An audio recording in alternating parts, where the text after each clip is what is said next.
Hello everyone. आप सब मेरी वीडियोस को देख रहे हैं, पसंद कर रहे हैं। आप सब मुझे बता भी रहे हैं कि आपको ये अच्छा लगा, ये नहीं अच्छा लगा। मैं बहुत बहुत थैंकफुल हूँ आपके लिए। आपकी आपने अपनी राय प्रकट की।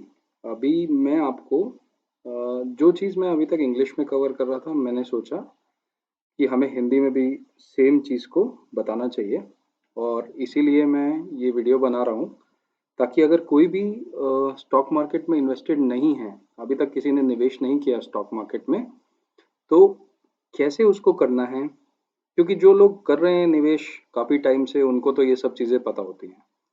बट अभी जैसे मार्केट लो हुआ है बिकॉज ऑफ कोरोना वायरस, और काफ़ी लोग चाह रहे हैं कि मार्केट में आया जाए और कुछ इन्वेस्टमेंट किया जाए।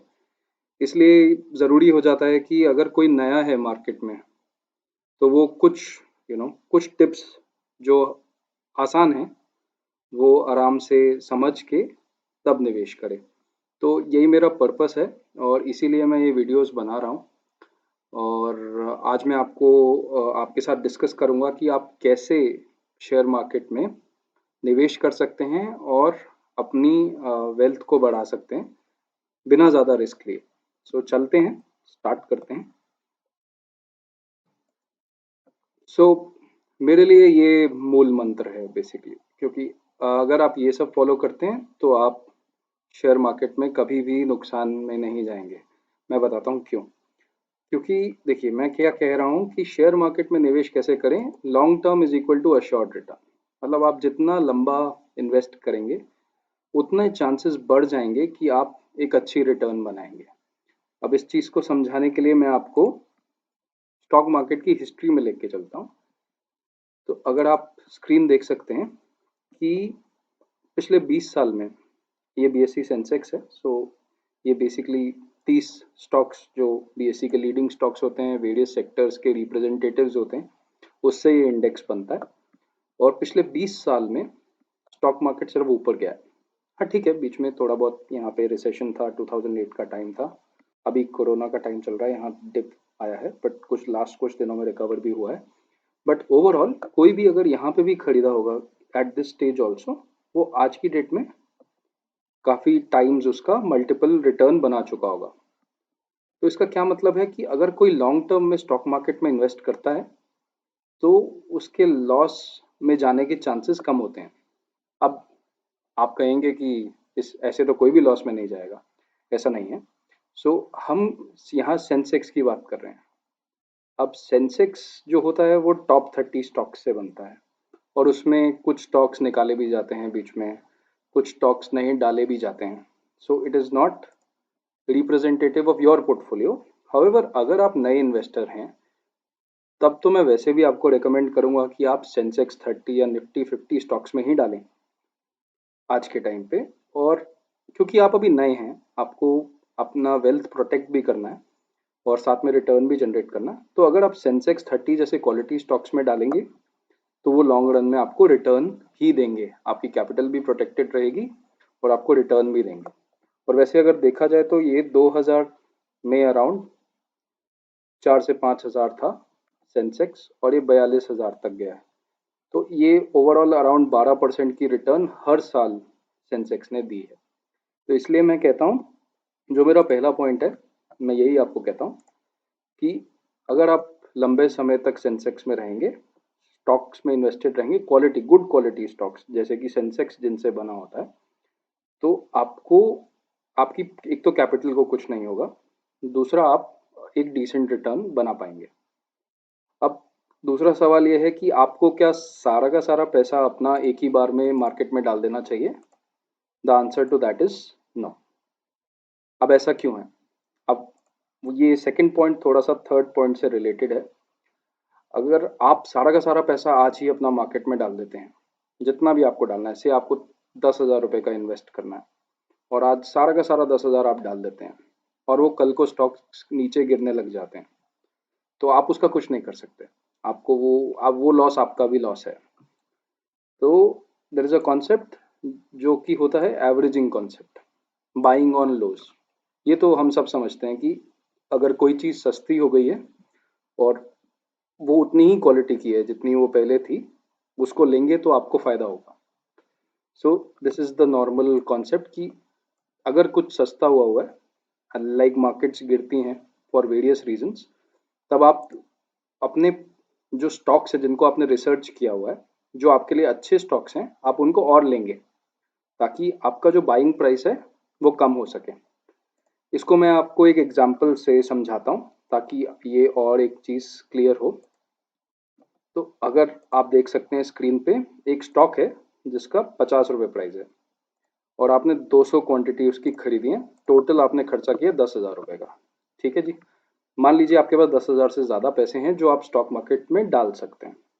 अब ये स्टॉक प्राइस 50 से घट के कुछ दिनों में 30 हो जाता है और आपको पता है कि स्टॉक की असली वैल्यू 30 से ज़्यादा है और ये सब रिसर्च करना पड़ता है और इसके लिए आपको इंट्रिंसिक वैल्यू निकालनी पड़ती है स्टॉक की।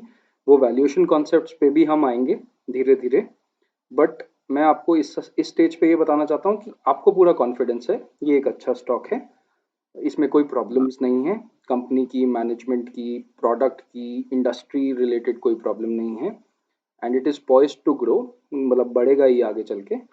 तो 30 रुपये इसका प्राइस आपको लगता है कि जस्टिफाइड नहीं है, इससे ज़्यादा होना चाहिए, बट करंट मार्केट प्राइस 30 है, तो आप 30 रुपये पे 200 क्वांटिटी और खरीद लेते हैं। ठीक है, तो आपका जो और खर्चा होता है वो 6,000 रुपये और खर्चा होता है। ठीक है, से मैंने आपको ये खरीद, तो आप तो कहेंगे कि यहाँ तो आप और खर्चा करवा रहे हैं, तो हाउ इज दिस बेनिफिटिंग, आपको इससे क्या फायदा हो रहा है? देखिए, पहले आपका प्राइस 50 रुपये था, अब हमने ये दोनों एक्शंस, ट्रेडिंग एक्शंस को लिया, तो मेरा एवरेज प्राइस, हमने 16,000 रुपये टोटल खर्चे और हमारा टोटल जो वो है क्वांटिटी, जितने स्टॉक्स हमने लिए वो 400 थे। अब हमारा एवरेज प्राइस 40 हो गया, 16,000 डिवाइड बाय 400, तो 50 और 30 के बीच में आ गया क्योंकि हमने क्वांटिटी सेम खरीदी थी। अब इसका मतलब क्या है, अब 30 से प्राइस का मेरे को वेट नहीं करना पड़ेगा 50 तक जाने का। अगर ये 30 के बाद 40 तक भी आता है और 42-43 पे चला जाता है तो मैं उसको बेच के अपना प्रॉफिट कमा लूंगा। तो ये है एवरेजिंग कॉन्सेप्ट। अदरवाइज क्या होता है, आप 50 तक की वेट करते, अभी आपका 40 हो गया प्राइस।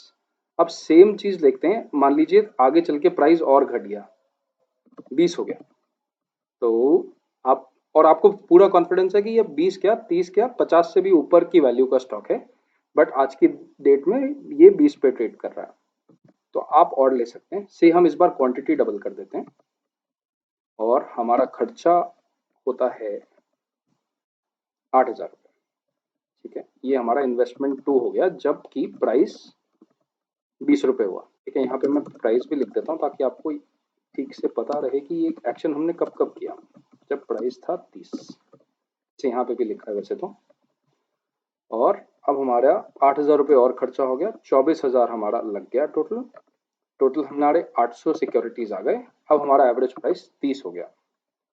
तो अगर मैं यहाँ पे ही रहता, अगर मैं सिर्फ इतना ही खरीद के कुछ नहीं करता आगे, तो मैं 20 हो चुका होता आज का स्टॉक प्राइस और मैं 50 पे खरीद के बैठा होता और मैं वेट करता कि ये 20 कब 50 पे आएगा। इसका मतलब क्या है, 50 तक जाने के लिए 20 को कितना ऊपर बढ़ना पड़ेगा, 150%, राइट।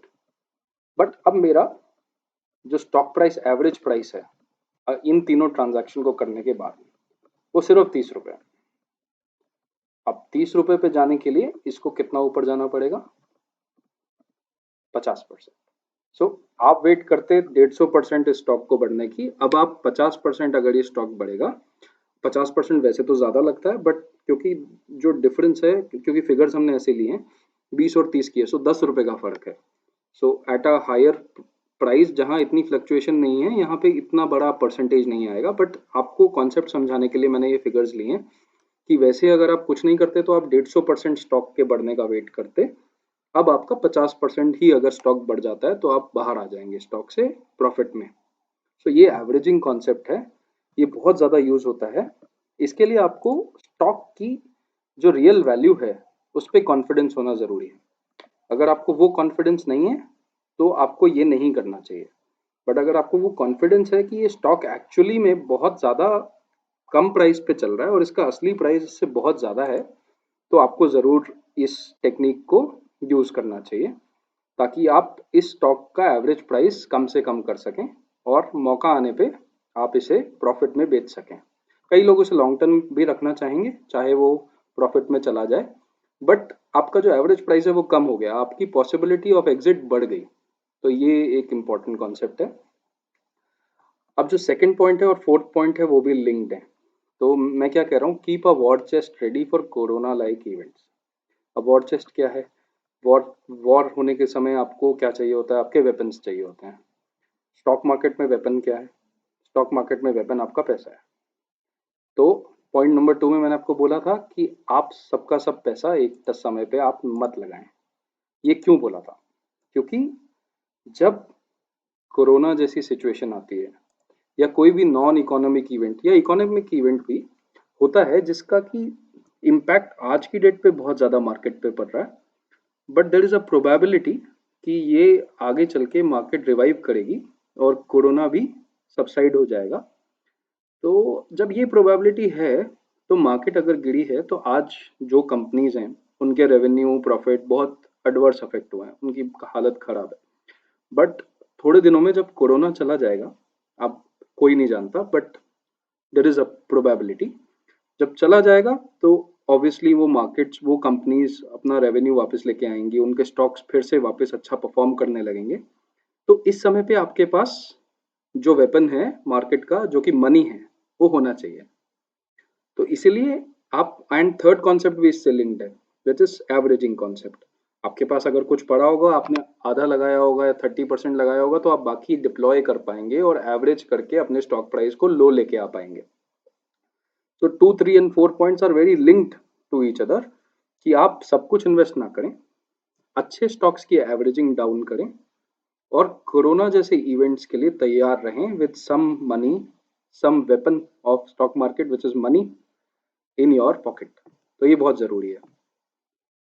आई होप आपको ये समझ आया हो, और आपके लिए अगर ये थोड़ा सा भी मदद करे तो मेरा पर्पस जो है इन वीडियोस को बनाने का वो पूरा हो जाता है।